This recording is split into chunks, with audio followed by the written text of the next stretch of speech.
What if the person you ignored on the street corner, the one with torn clothes and tired eyes, turned out to be your boss in disguise? Imagine the shock, the shame, the lessons that would follow. Stay with this story until the very end, because it will challenge your heart and might just change the way you see people forever. And if it touches you, don't forget to like this video and subscribe, so we can keep sharing stories that open eyes and heal hearts. Daniel Morgan was not just any man. He was the CEO of a powerful company that employed thousands. People admired his success, envied his wealth, and respected his leadership. But over the years, Daniel began to feel something unsettling. The warmth he once felt from his employees seemed to fade. He noticed polite smiles that didn't reach the eyes, conversations that stopped when he walked in, and a lack of genuine kindness among his team. He had built a company that was thriving on the outside, but inside, he feared something precious was missing: humanity. So, Daniel decided on an unusual plan. He would test his employees, not in the office, not in meetings, but outside, in the real world. He would disguise himself as a homeless man, sitting just outside the entrance of his own building. He wanted to see how they treated someone they believed had nothing to offer them. On a cold Monday morning, Daniel put on ragged clothes, smudged dirt on his face, and left his house without shaving or styling his hair. With an old blanket around his shoulders and a cardboard sign that read simply, "Hungry. Please help," he sat on the sidewalk near his company's glass doors. The first rush of employees came. Some walked faster when they saw him. Some looked away. One man, an executive Daniel knew well, muttered, "Pathetic," under his breath as he stepped into the building. Daniel's heart sank. Hour after hour, he sat there. A few people dropped coins without looking. Others avoided him altogether. The pain of being invisible, dismissed, or ridiculed was something he hadn't experienced in decades. He knew now, more than ever, why he had to do this.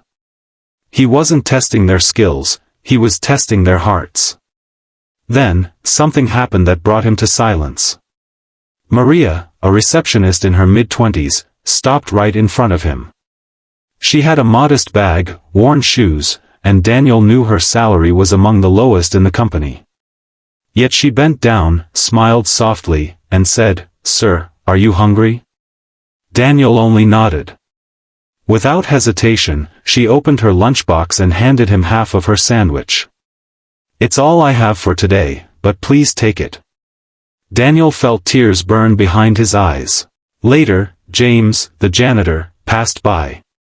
He noticed Daniel shivering and without saying much, he took off his jacket, an old but warm coat, and draped it over Daniel's shoulders. "This should help a little," James said before walking away.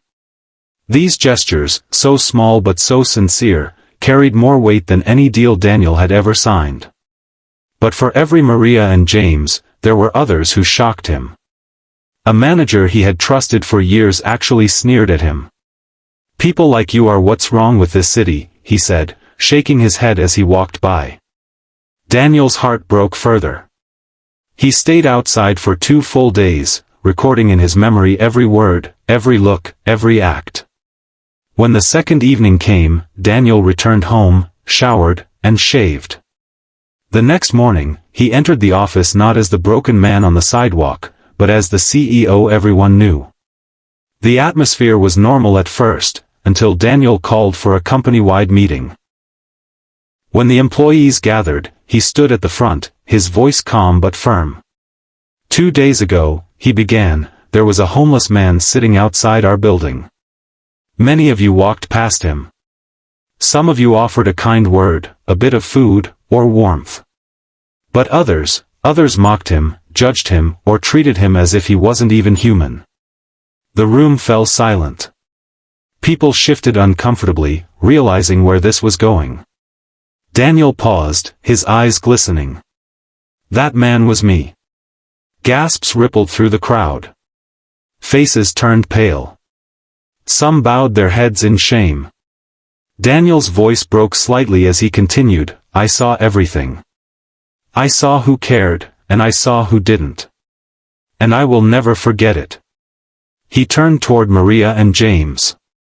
Maria, James, you gave when you had little.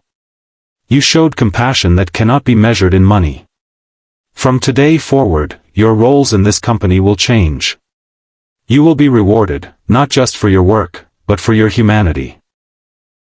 Tears rolled down Maria's cheeks, and James looked stunned.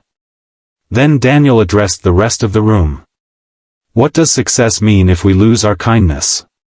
What is the point of wealth if we cannot look a stranger in the eye and see their humanity? We have built a company, but now it's time to build a family, one that values people over profit.